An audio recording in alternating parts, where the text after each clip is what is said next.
in the series of nutrition for well-being. The webinar this morning with Anna is around what, when and how to eat as a shift worker. For those that haven't seen me before, I'm Yvonne Taylor from the National Police Wellbeing Service, and I'll just try and keep an eye on the chat bar as we go along and try and sort out any questions for Anna at the end. We will be recording this session and it will be available later at a later date behind the protected area on the Oscar Kilo website if anyone needs to revisit or would like to revisit it, or indeed recommend it to colleagues. Just before I pass over to Anna, I am looking through the list of everybody and muting people as we go, but if you can try and ensure that you're muted, please, so that Anna's not interrupted during her presentation. Thank you. And Anna, I'll leave it at that and hand over to you. Thank you very much, Yvonne. Good morning, everybody. I'm Anna Earle. I'm a registered nutritionist with Nutrivival, and welcome to the second of our Feed Your Body Clock webinar series. Today we are looking at what, when and how to eat, particularly as a shift worker.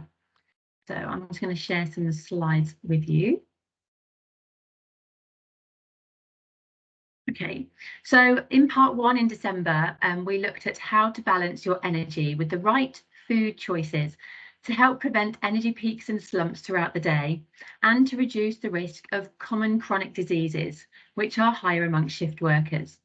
And we talked about reducing simple carbohydrate foods, so your refined white floury goods and foods that are high in sugar, ensuring that a good daily intake of protein takes place, particularly at breakfast time or your first meal of the day after your sleep, including good fats, so your oily fish, your avocados, your natural yogurt, nuts and seeds, along with generous portions of fruit and vegetables, aiming for a minimum of your 5 a day. So this will have an impact on your overall health, but specifically your energy balance, your gut and immune health, your detoxification processes, and your cardiovascular health will also benefit if we can get that really good energy balance throughout the day. The principles were also anti-inflammatory, which can be beneficial for brain function, for mood, and for your musculoskeletal health. So if you did miss that first webinar, the recording is available on open access on the Oscar Kilo website. And I recommend catching up with that because we really covered a lot of fundamentals about nutrition practices and how to make some good food choices to support your energy and invest in your long-term health. And I've just received this brilliant new book from my son for Christmas called Food for Life by Tim Spector. That's probably shown back to front. You may have heard of Tim Spector if you ever venture into the health and nutrition world. But he firmly believes that nutritious food choices are preventative medicine. It's that important. And today's input will build on that concept. So we're looking at what, when and how to eat. And this isn't just specifically for shift workers, but we will look at night shift nutrition. But again, a lot of the focus will be on energy balance and the relationship between hormones and digestion. So the aim of our hour together this morning is to increase your understanding of the relationship between our natural internal body clock, our food timing, our digestion, and the impact on your health. Because many people aren't aware of the significance of our body clock rhythms and digestion. But if you understand what's actually happening on a biological level, when you eat a large kebab and chips at 3 o'clock in the morning, you can then decide whether you might want to take some steps to reduce the potential negative impact on your body and instead make alternative choices to promote your health. And first of all, this morning, I'm going to introduce 3 terms that may be new to you, but will hopefully help you to understand that eating and drinking whatever you like throughout a 24-hour period, and maybe a disrupted sleep pattern on top of that, can really be detrimental to your health. But we'll look at what you can do about it. Because research has demonstrated that you can eat the same food at different times of the day or night, and it will be metabolized very differently. It will be digested, absorbed, and the energy distributed or stored differently if you eat the same thing at midday or at 3 in the morning. And what might that look like physically for you? Well, It can result in you experiencing issues such as low energy, gut and mood imbalances, weight issues, suboptimal cardiovascular function, so issues with heart health and with blood pressure, as well as disrupting your blood sugar levels, which puts you at greater risk of pre-diabetes. So hopefully giving you a little bit of scientific input will help you better understand the benefits of managing your food timing and your food choices, particularly if you are a shift worker, to work as best as possible with you rather than against those natural body clock rhythms. And I know that implementing healthy eating practices to nourish and protect you, to build your resilience around a busy shift life is a huge challenge. So if you're in the habit of resorting to takeaways and highly processed meals and the vending machine snacks to sustain you at work, particularly during a night shift, we will look at different methods and meal timings and foods to consider that will promote your health. So the first of the three terms I'd like to introduce that is impacted by your food timing is metabolism. And the definition for that is all the processes that cause food to be used for energy and growth. So your metabolism covers all those processes, right from the digestive juices and enzymes being stimulated when we smell and prepare food, to it being chewed and then digested in your stomach, passing through your intestines, broken down and absorbed through your gut lining and into your bloodstream. Metabolism covers how your food is converted into energy and is then carried around your body, enabling you to function. It manages your body temperature, so the amount of fuel that you need to maintain your regular body heat and for growth. But it also covers how that fuel is stored inside us when it's not immediately required. So it's stored in our fat stores. And metabolism covers how that can be broken down to burn that fuel when it's needed. And those metabolic processes work at different rates in everyone according to factors such as your genetics. So you may identify someone who appears to be able to eat whatever they like, whenever they like, and get away with it. That may not be the case for them internally, but that's sometimes how it appears. Metabolism is also impacted by your age, your level of activity, your food timing and choices, and according to the influence of light and darkness that send signals to our brain. And those signals are it is sunrise or it is getting dark, trigger the release of different hormones which control the metabolic functions throughout a 24-hour period. And they will then support activity or sleep. So the second term in this relationship with metabolism is our circadian rhythm, and that's also known as your internal body clock. The Sleep Foundation gives a good explanation about the significance of circadian rhythm in optimizing your health. Sorry, my screen just froze there a second. In optimizing your health, particularly if you work shifts.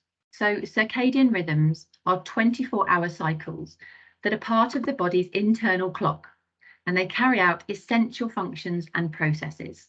And one of the most important and well-known circadian rhythms is the sleep-wake cycle. So during a 24-hour period, our brain responds to light and dark, triggering the release of different hormones, which are basically chemical messengers that promote sleep or wakefulness. And light tells our brain it's time for physical and mental exertion, for digestion, for energy production, and for bowel activity. And when your body is functioning in sync with this internal body clock, darkness signals it's time for restorative sleep. And those daytime functions of being alert and digesting food can switch off. And so obviously for humans, this is intended to happen during the night. This body clock regulates our metabolism, so all the processes that cause food to be used for energy and growth, by releasing or suppressing hormones, so switching hormones on and off, around the clock to control at what rate and how efficiently we're processing our food for energy, growth, or storage. So circadian rhythm affects hormones that control our appetite. We have a hunger hormone, and when that is stimulated, it encourages us to eat. And then we have another, a fullness hormone, that signals we've taken in sufficient food and therefore we should stop. The Sleep Foundation reports that unusual eating times that disrupt that circadian rhythm can lead to unhealthy consequences. So eating late in the evening and at night means we find it hard to control food intake. This can lead to less regulation of portion sizes. It can lead to overeating and weight gain. Calories burn at a slower rate later in the day and at night, and that can then increase our fat storage and decreases our ability to break down fat reserves for energy. And we know from the NHS health survey that I referred to in the first webinar that shift workers are more likely to be obese than non-shift workers.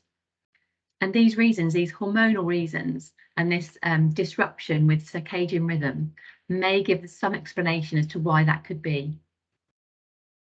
So armed with that knowledge, we can look to reconcile what you eat, when you eat, and how you eat to reduce the impact of having to eat at unusual times. And this is an area called chrononutrition. Chrono meaning time, and nutrition means to do with food. So the third word that I'd like to share with you is looking at chrononutrition, the food timing. So your waking, eating and sleeping timings and habits may be influenced by your individual chronotype.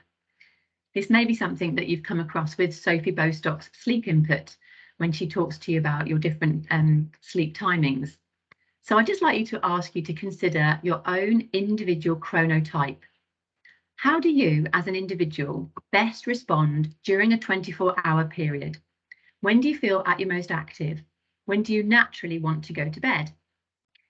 The two most familiar examples of this on either end of the spectrum are the lark, the early riser, early to bed, and the night owl, so not a morning person, works well late into the evening and possibly at night.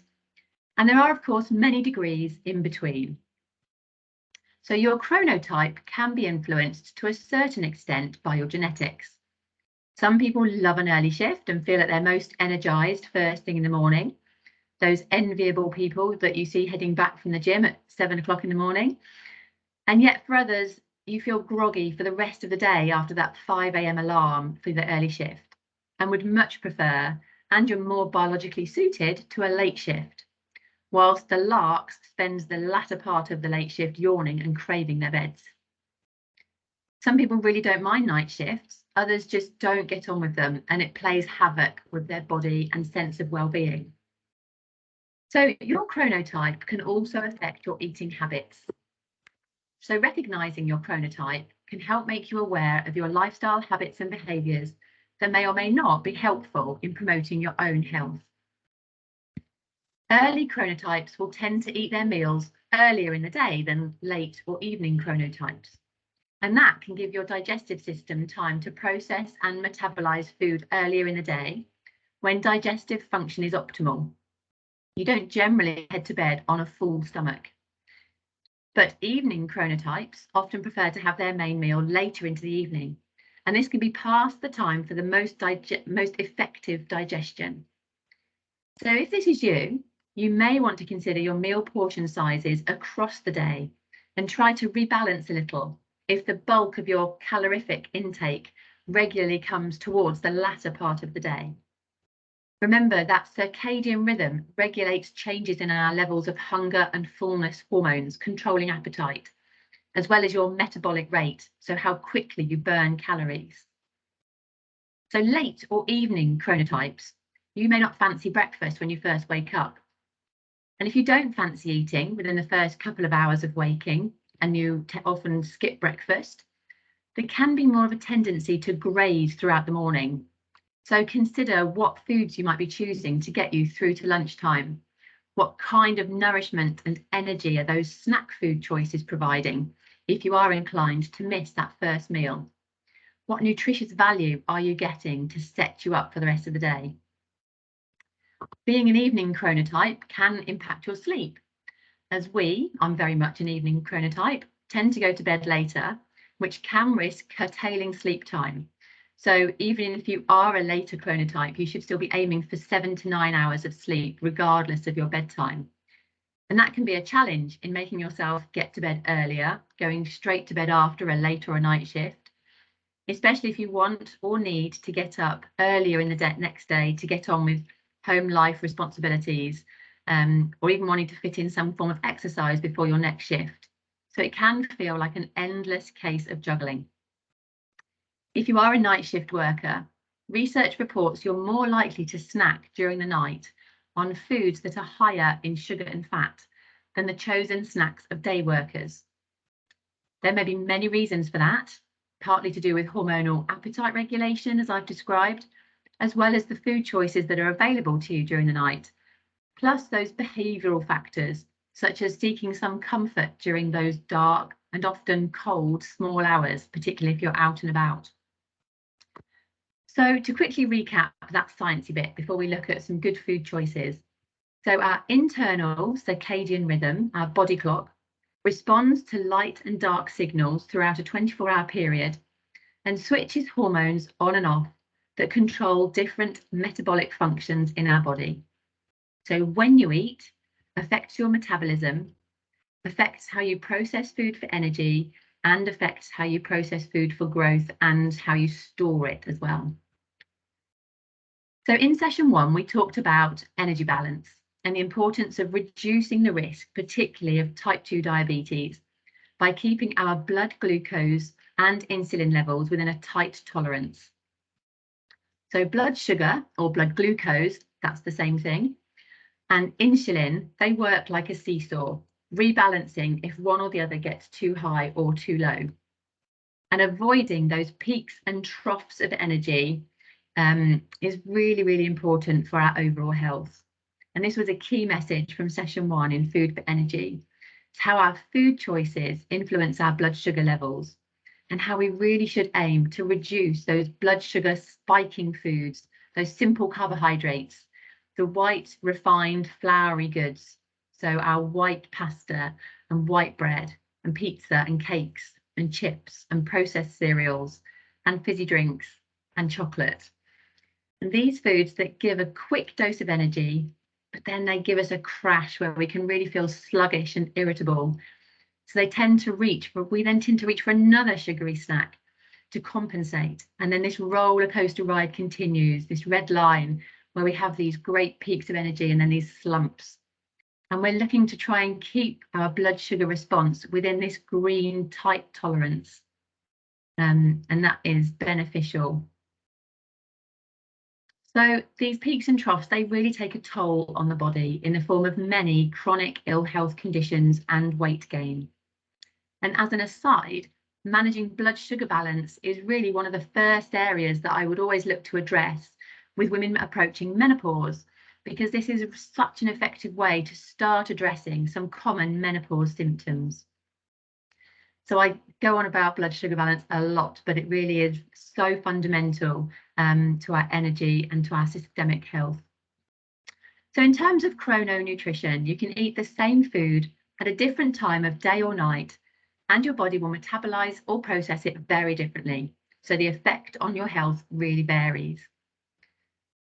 So with that information, consider now the digestion of a burger and chips or a takeaway curry or a pizza during the night. That food is just going to sit around in your gut.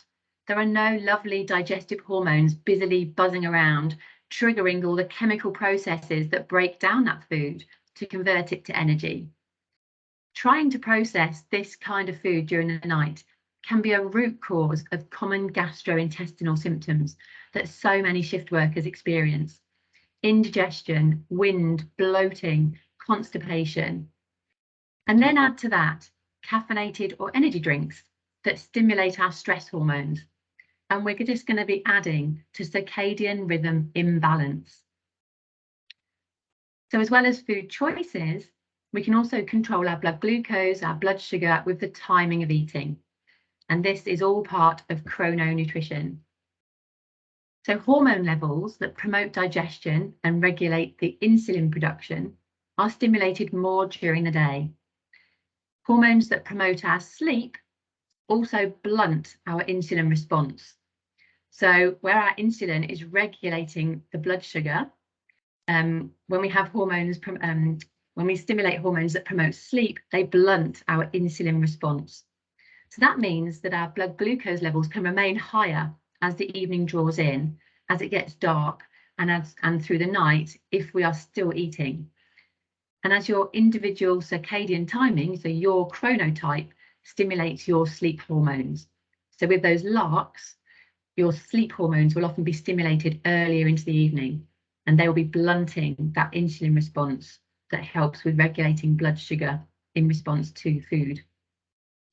We become less sensitive to insulin and its tight control.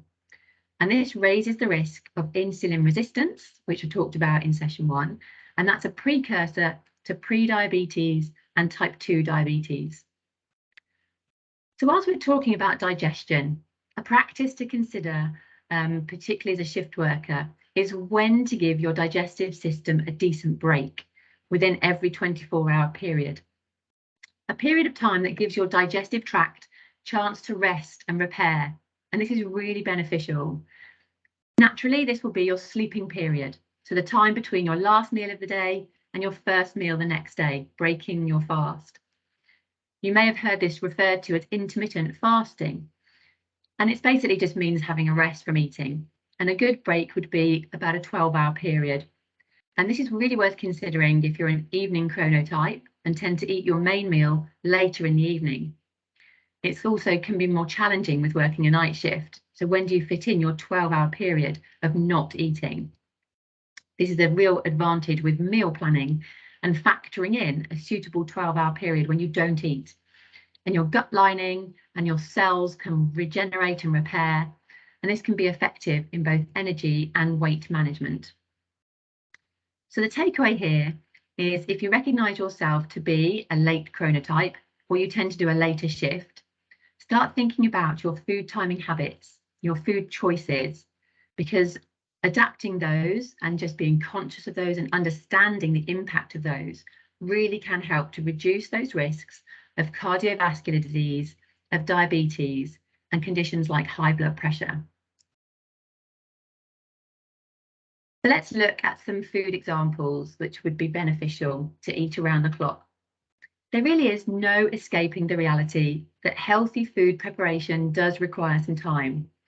Providing optimum nutrition for yourself and perhaps for a family rarely just falls out of a packet onto the plate. And whilst there are time-saving tips and partly prepared ingredients, things that have been pre-chopped and frozen and so on, finding time and making time, scheduling time in your week to cook food is going to be a necessity. This might mean taking a fresh look at your week, at your cooking skills, and really problem solving where you can claw back some time to make healthy eating preparation a priority. I promise you it is worth it. When you eat some freshly prepared, colourful homemade food, you feel energised and healthy, and you can rebalance some conditions or reduce some conditions that you may have been living with for a long time. And you see how those you cook for are also flourishing. So breakfast will be your first meal after your sleep, breaking your fast. And there are no rules as to what type of meal this needs to be, especially if you are waking from a night shift. The focus should be more on nutrient content and balance of the macronutrients, so your protein, your healthy fats, and preferably complex carbohydrates. But culturally, our Western breakfast tends to consist of your boxed breakfast cereals. But as I said already in webinar 1, when we're looking to identify foods to give you energy, with many boxed cereal products, you're getting a bowl of sugar with very little protein, fibre, vitamins and minerals. And these nutrients are essential for energy balance and for weight management. Your full English alternative can be very heavy on processed meats and saturated fat, as well as excessive simple carbohydrates if you tend to opt for those thick slices of white bread. You'll be getting a good source of protein with your eggs and any good quality meat, but very little in the way of fibre, of vitamins and minerals, unless you are consciously adding in some vegetable options, so some mushrooms, some tomatoes, some spinach, for example, some beans, and preferably not all fried. So gradually tweaking your regular breakfast by adding in healthier foods can make it more nutritious quite easily. I put a link on the top of this slide to quite a helpful web page, thekitchen.com, kitchen without an E.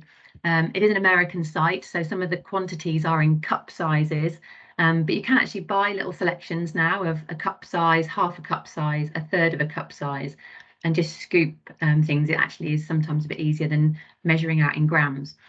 So don't be put off by using cup sizes. But that website gives you 60 different breakfast ideas.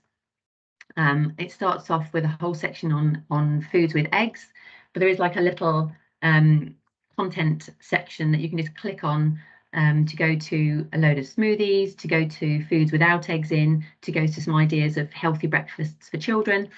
And I find that a really helpful resource to go back to if you want to take a little screenshot of that. So at breakfast time, we're thinking about protein. Protein keeps us fuller for longer. It gives us more sustained energy. We're much less likely to crave sugary snacks, and it's great for managing blood sugar.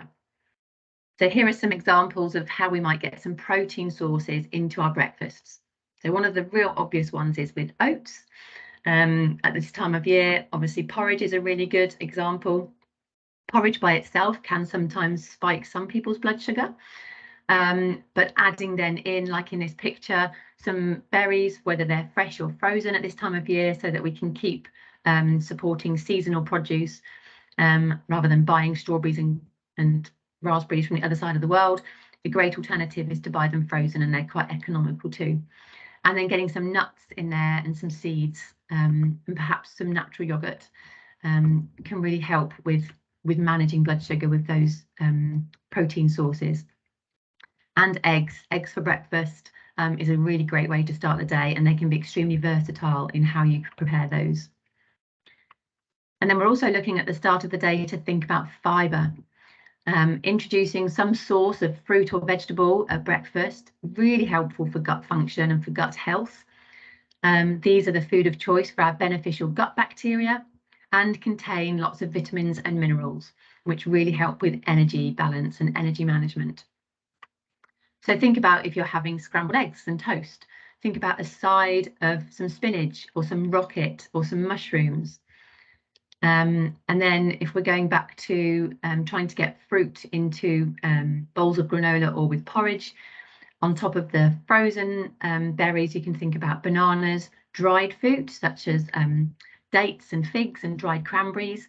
But again, just be cautious about how you react with that, because some of them can cause quite a blood sugar spike in some people. But for other people find them really beneficial and really helpful in getting some gut movement going on and helping to promote elimination early in the day, particularly if you may be prone to constipation. And then there are smoothies. Smoothies are fantastic, either as a meal in themselves or to accompany a meal. Again, you can really easily get some protein into smoothies to make them really filling. So adding in nuts and seeds to make them more nutrient dense, using whole milk or nut milks, nut butters, and just spoonfuls of seeds to just blend in with them. It's a great way to incorporate a variety of fruits, all the different kinds of frozen fruits you now can find in every supermarket, frozen mango, frozen pineapple, coconut, etc.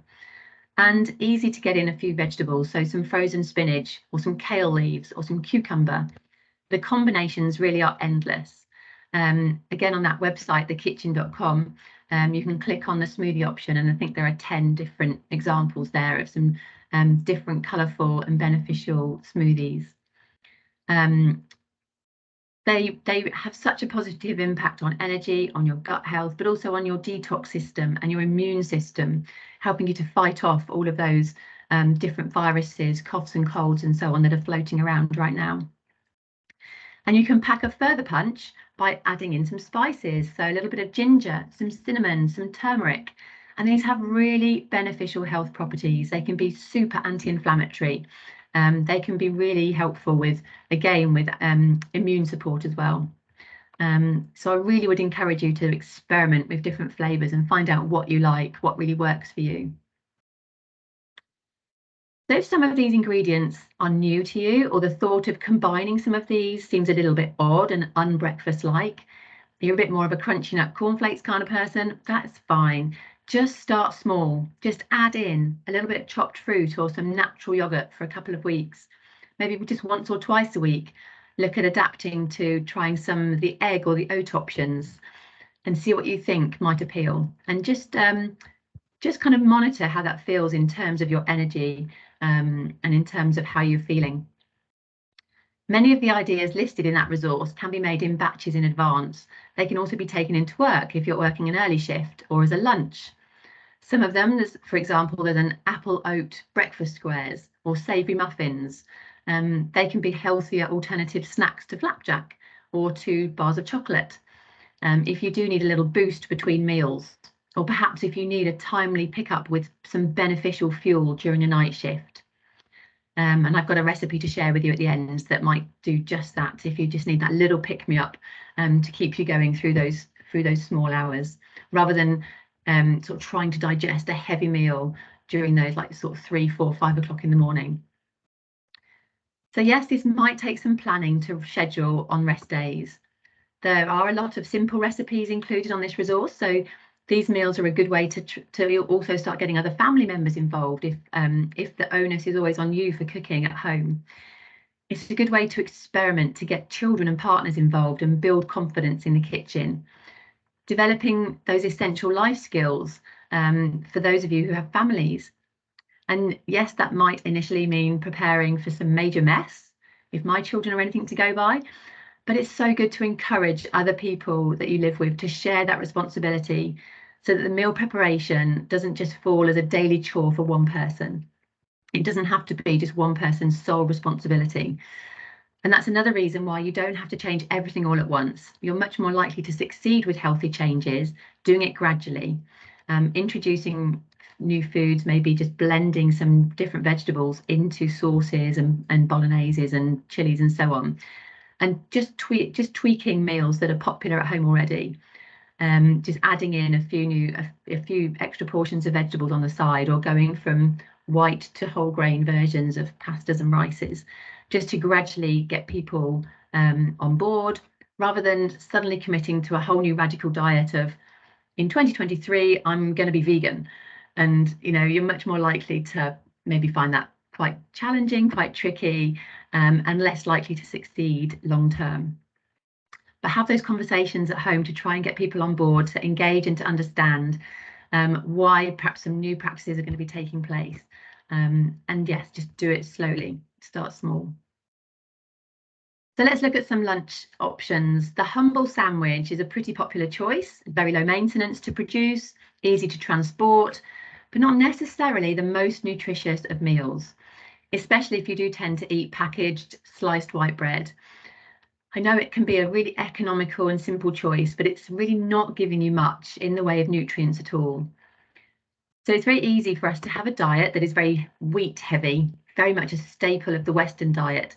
So we can be having a wheat-based cereal for breakfast, or a bread-based breakfast, sandwiches at lunchtime, and then perhaps pasta or pizza in the evening.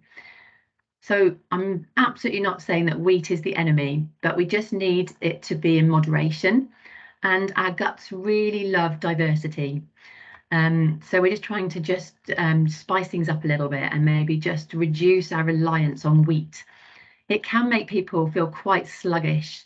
It can increase constipation. It can, particularly if your wheat products are processed rather than whole grain. And this is not great for gut health. So there may be some better alternatives that you might find more digestible and more beneficial for your gut bug population, which can impact your overall health. So for example, here in this sandwich, the salad elements don't even add up to a portion size of either lettuce or tomato. So a decent portion size of each will be a good palm size of each. And again, there are plenty of suggestions in that healthy breakfast list on the previous slide. So have a little look. And again, you can just be adding a much more substantial salad onto the sides of some of those things. So options might be to switch to whole grain, fresh, denser breads, which have more fibre, so they're going to be more filling, or some fresh sourdough where the yeast has been allowed to ferment. So this is a source of a probiotic food, and that can be beneficial to your gut and to your gut bug population. And then we have an example of these cooked whole grains. These are the Jamie Oliver pouches, but there are many other brands that are similar, frequently on special offer in supermarkets.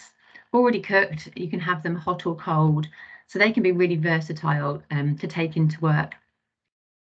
You can add some roast vegetables to these. So maybe tray roast a large batch of really filling seasonal vegetables once or twice a week with your cauliflower and your carrots and your courgettes and your aubergines, mushrooms, onions, peppers, and then you just add a little bit of olive oil, some sea salt, and then some herbs or some spicy flavourings if you like. And these will keep in the fridge for a good 3 or 4 or 5 days, which you can easily add to these grains, or you can add to any plate of lunch food, or just to process them up in a soup maker to make some soup. So just having that as a resource in your fridge can be really helpful just to go to and reach when you haven't got a lot of time. And so then to this plate of grains and vegetables, you can add olives or some avocado, some really good fats, some tinned fish, which can be very economical, but really healthy beneficially. And then a generous portion of green leaves, making a really quick, colourful and healthy lunch. These bitter green leaves like rocket and watercress, they are really beneficial to have in a meal. They trigger our digestive enzymes. So they can really support digestion if you experience indigestion or acid reflux regularly. And this is not a labour-intensive lunch to throw together. It's nutrient dense, and you're going to be getting so much more on your plate there than that cheese sandwich. So even if this just happens a couple of times a week, you're going to be feeling the benefit of that if you just want to transition slowly away from your reliance on the cheese and pickle sandwich. So as I've mentioned already, soups at this time of year are also great. They don't need to be padded out with large chunks of white bread and rolls. If you use filling vegetables and beans or pulses to pad it out. And again, that can just take a little while sometimes to adapt, to get used to those different flavours, or to even know the options that are out there. But tins of beans and pulses, lentils, chickpeas, they're really cheap sources of vegetable protein, but really nutritious and better to fill up on those complex carbohydrates and protein sources than on those simple white carbohydrates. Then you're going to peak your sugar, blood sugar, and then you're going to have that slump afterwards. I talked in webinar 1 about investing in a soup maker, which makes soup making incredibly easy. No hand blending, no pre-sauteing, just chop, press go, and then pour. So yeah, check it out. But if these are really not your thing and you can't see yourself making your sandwich box redundant, then think about adding some of these quality ingredients to your choices of sandwich, perhaps switching to whole grain or seeded wraps to reduce the volume of bread, and padding it out with nutritious fillings, and then adding a substantial side salad or some roast vegetables on the side, rather than just that leaf or two of iceberg lettuce inside it. And then follow it up with a variety of fruit, rather than that meal deal that just comes with crisps and a fizzy drink. So you might recognise this slide from session 1. This is when Food for Energy. We just showed what a balanced plate of food might look like, and something just to consider when you're juggling the different components on your plate. So this isn't just talking about your main evening meal. We can look at this for every single meal, and about getting that balance of complex carbohydrates, of protein and of healthy fats, along with half of that plate looking like vegetables and fruit on it. If you do recognise that you could make some significant dietary changes, don't get overwhelmed and try to change everything at once. And I will keep repeating that. Make it manageable. Just go really small and simple, just adding things in first rather than eliminating everything and thinking you've got to start from scratch. You've identified there is scope for improvement. Make some small gradual adjustments and see what you like. But as much as possible, look at your plates of food and see whether you have got that right balance that can really impact your energy, supports your immune system, encourages healthy gut function and detox. Okay, so let's move on to the later part of the meal in the day, specifically what foods might best support a late and a night shift. So thinking of digestion and remembering that if you're eating and it's getting later into the evening, getting dark, those sleep hormones are starting to kick in. And so we know that the same food eaten at different times of the day can have a significant and different impact on your health. So rich foods that are high in fat, that are sugary, that are processed, those are the ones that are likely to really sit heavily during the night. Foods like red meats, rich sauces, thick doughy products, they can't be processed so effectively. They can really exacerbate constipation just sitting around for longer and triggering symptoms like your IBS type symptoms. So these types of foods are not advised for the end of a late shift or for starting a night shift. They could be eaten and they will impact you much more differently if they're eaten in the earlier part or the middle of the day. So plant-based foods are much gentler on the digestive system for during a night shift. So meat eaters may be advised to have meat-based food choices for breakfast, lunch, or an earlier evening meal. So you're still getting your good sources of protein if you're a meat eater, but at a time when your digestive system is best able to break them down, absorb them, use that food, use that fuel prior to your actual night shift. And we also know that the added challenges with eating on a night shift are your reduced options available to you if you haven't brought your own food with you, as well as often needing to eat very quickly, maybe just time to reheat something to eat during a very short meal break. So the more that you can prepare at home and take to work, the less likely you are to snack and seek less healthy fast food options. Increasing your number of plant-based meals is great for gut health, increasing your vitamin and mineral content, and they are vital for energy production. So you can be eating your carbohydrates and your protein sources for energy, but you absolutely need vitamins and minerals to trigger the processes to use that as fuel.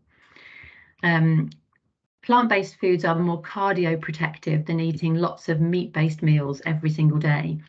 And it can also really help with weight management, providing the emphasis isn't on those simple carbohydrate alternatives.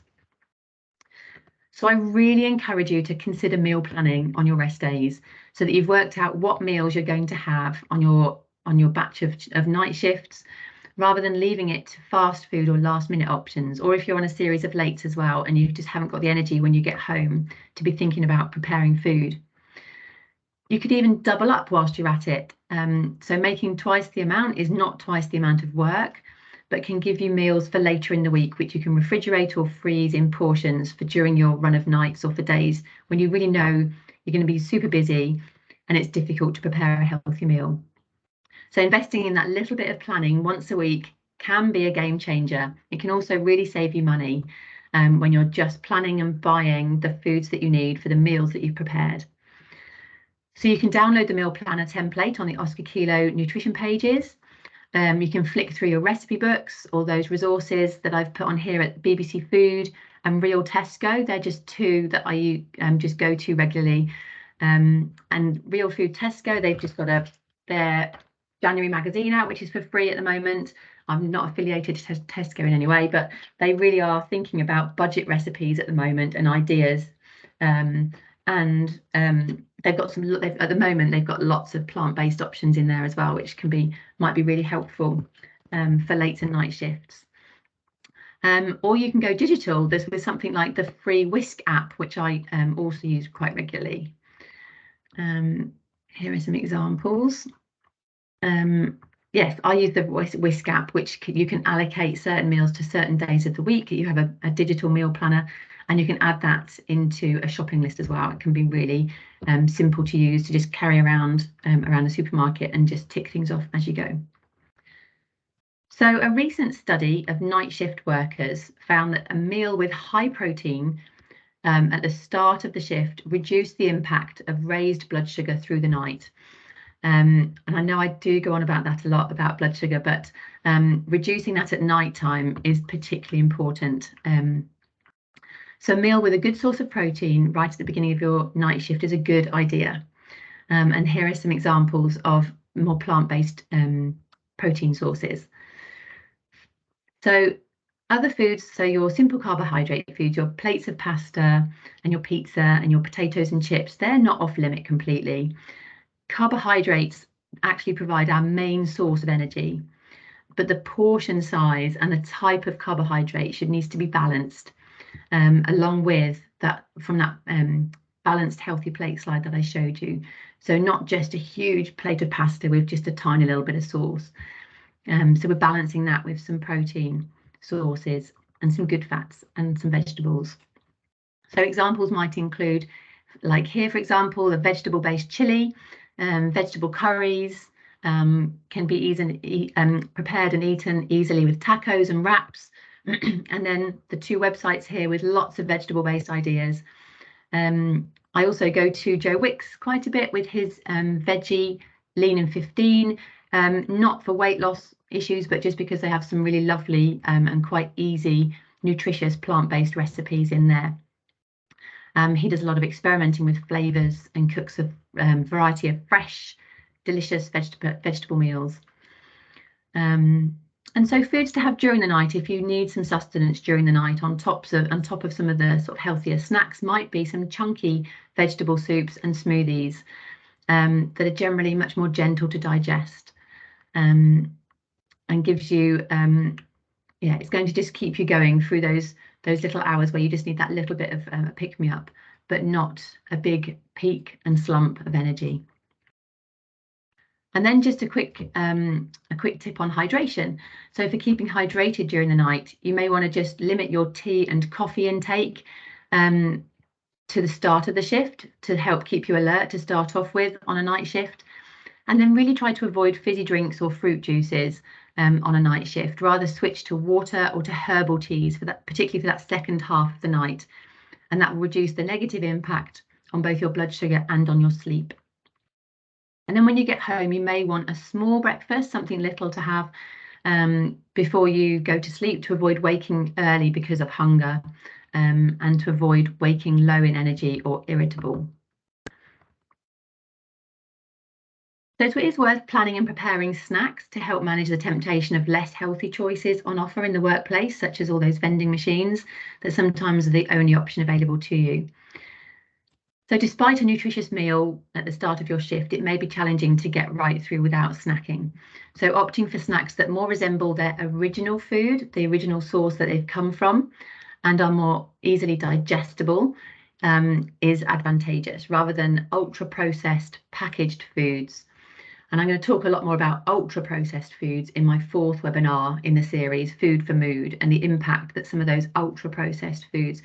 So the foods where you look at the label, and it's a list of foods that you don't really recognise as foods from your own kitchen. They've all been industrially made and chemically altered, and the body doesn't really recognise them, particularly as food. So we're looking to come away from our reliance on those ultra-processed foods, where up to 50% of an adult diet can be on ultra-processed packaged foods. So we're looking to go back to foods that actually resemble their original source. So if we're taking fruit to work, we want fruit that looks appealing. We don't want a banana knocking around in the bottom of the bag. We're not going to be eating that. We're going to go to that vending machine. So let's invest in some containers that keep your fruit looking fresh and appetizing. And we can be seasonal. We can have some variety in there as well. We want it to look appealing and not just be an absolute last resort if there's nothing else to grab. Frozen fruit can easily be whizzed up and put into some natural yogurt or into a smoothie, as we said earlier.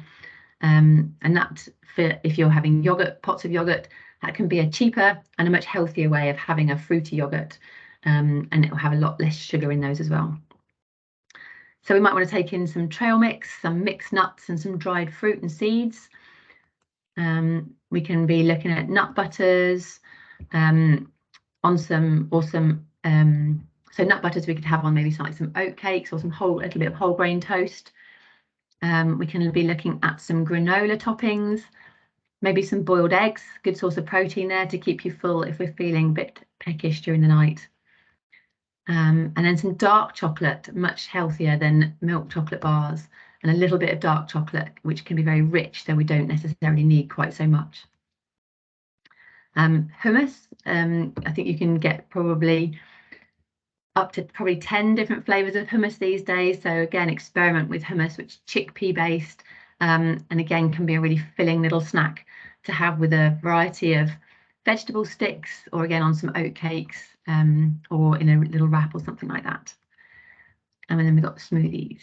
And there's a recipe on that kitchen website that's got some both savoury or some sweet muffins, and homemade ones are going to be a much healthier option, along with some nutrition yogurt, natural yogurt, beg your pardon. Okay, so that's some different snack options to consider taking with you into work. Okay, so we've got just under 10 minutes to finish. I'm going to finish with a really quick little quiz to see if everything has registered and sunk in this morning. And then I'm just going to share a very quick healthy recipe with you at the end, and hopefully have enough time for a couple of questions. Okay, so this is just for you to just do a quick knowledge check with yourselves to see whether all of these different elements from today have registered with you. So question number 1, what are the 3 key terms that I mentioned at the beginning, linking the 24-hour human internal body clock, the processes that cause food to be used for energy and growth, and your individual preference for internal timing? Do you remember those 3 words that we talked about at the beginning? Those 3 key terms. They are metabolism, circadian rhythm, and chronotype. Okay, question 2. What are 2 health issues that evening chronotypes should be aware of, and should be aware of in terms of food choice and food timing? 2 health issues that could impact evening chronotypes. Okay, so some examples could be diabetes, cardiovascular disease, high blood pressure, some gut issues, and some cancers.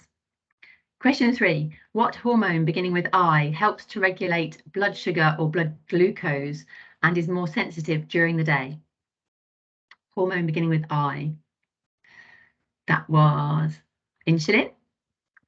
Question 4, 3 more questions to go. Which food group can help to regulate blood sugar and reduce peaks and troughs? So the answer I put is protein. You could also get a point if you put in there healthy fats as well. Question 5, name 3 good sources of protein. Can you name 3 good sources of protein?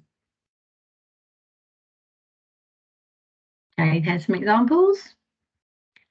And finally, question 6, list for me 4 healthy snacks.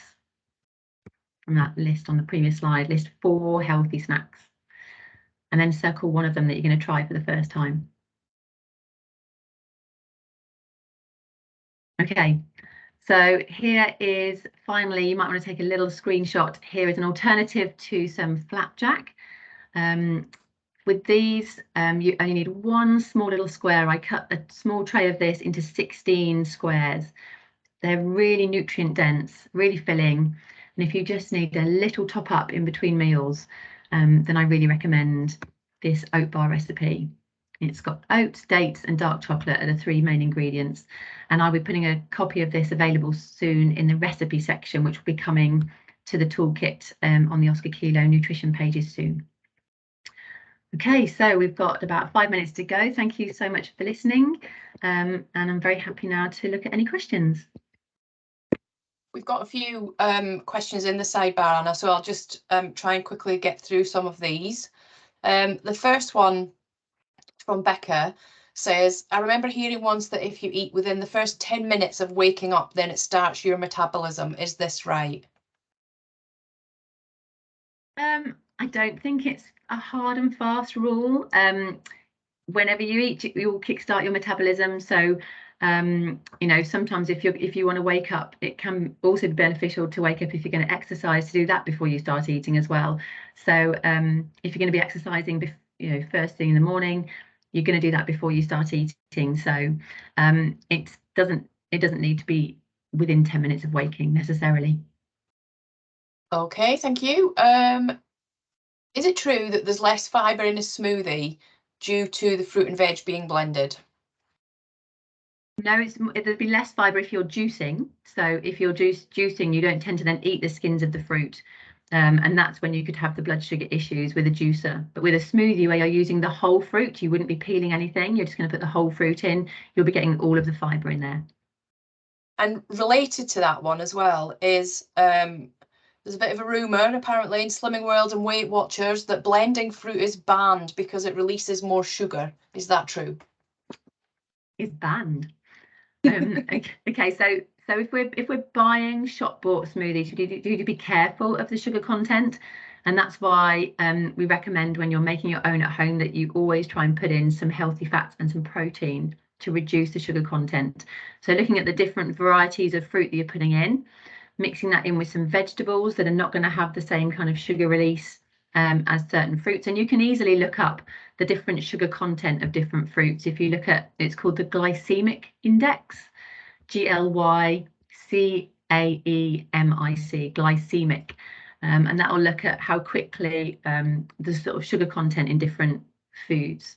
And so yes, you don't want to be putting in high sugary fruits and nothing else. But if you're sensible and you've got, you're mixing that in with some protein, so some nut milks, for example, some nut butter, seeds, nuts, and some vegetables, then you're not going to get that great sugar spike concern. Cool. Okay. Sharon's asking about fasting, which avoids breakfast.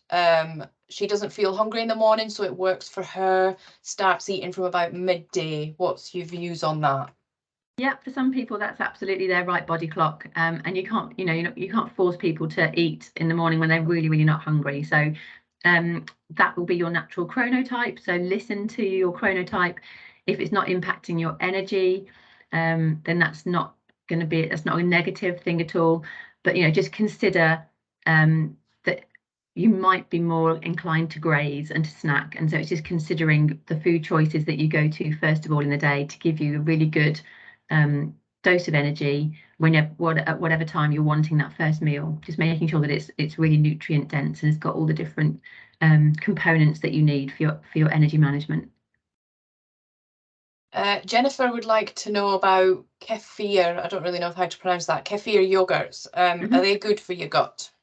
They are really good for your gut. So they're a fermented kind of yogurt. Yogurt by itself is naturally already slightly fermented, but kefir goes through a much longer fermentation process. It's something you can buy in the supermarkets now. Again, if you're looking at flavored kefir, you want to just look a little bit at the label, at the sugar content of those, but natural plain kefir is a very nutritious food to have. You can pour it on, you can just drink it, or you can pour it onto your breakfast cereal or your granola or your muesli or whatever, or put it in a smoothie. Yes, it's very beneficial. It really helps to feed your gut bacteria. And the last one in the chat bar, which will probably kind of nicely take us to time because we're at 12 o'clock now, so appreciating that some people might have to leave for another meeting. But advice on how to get nutrients into incredibly fussy eaters who don't like most veggies, fish, dairy, whole grains, etc., and can even spot a brand change just by tasting something. And that's a really popular question in the sidebar with lots of people saying, yeah, this is my kids too. It's really, really hard. It's really hard. So hiding vegetables that aren't really strong in flavour initially into sauces and bolognese probably would be the first place to start. I don't know whether you can get away with like getting in a cup of lentils into there or just blending up some mushrooms maybe. My kids hate mushrooms, but I regularly blend mushrooms into bolognese and they have no idea. So it's trying to be like a little bit devious to start off with. But maybe trying to get them involved, and sometimes just putting things into wraps with some grated cheese can hide things a little bit as well. It's really tricky, but I would sort of just suggest persevering and just trying little and often, and maybe saying that certain foods are not off limits at all. But just adding in things. Yeah, there's a comment there about adding grated carrots to bolognese. And again, things like celery and onions and garlic that boil down, that can be not spotted too much. But keep persevering because because those foods are so beneficial, and tastes change. People's tastes do change regularly, so keep trying. Hope that's helpful. Thank you. Thanks, Anna. Yeah, really helpful. Some great advice there again in this webinar. Thank you so much. I feel like I could do with something like this every Monday morning just to kickstart my week, you know, rather than maybe once a month. But thank you so much. Really useful. And don't forget, folks, this will appear on the website. So if you want to share it with colleagues and point them in the right direction, then get them to visit the Oscar Kilo website. Anything else from you, Anna, before we finish and say goodbye to everybody? No, I hope that I hope it's not been too much. I hope it's really helpful, and I hope there's some practical stuff out there to start implementing as well. So I really hope it's kind of hit the right sort of in the middle, hopefully. Yeah, and it's been a pleasure. Fabulous. Thank you. Thank you. Thanks, everyone. Enjoy the rest of your day, and thank you so much for joining us. Don't forget to register for the next webinars with Anna. Thanks a lot. Thank you.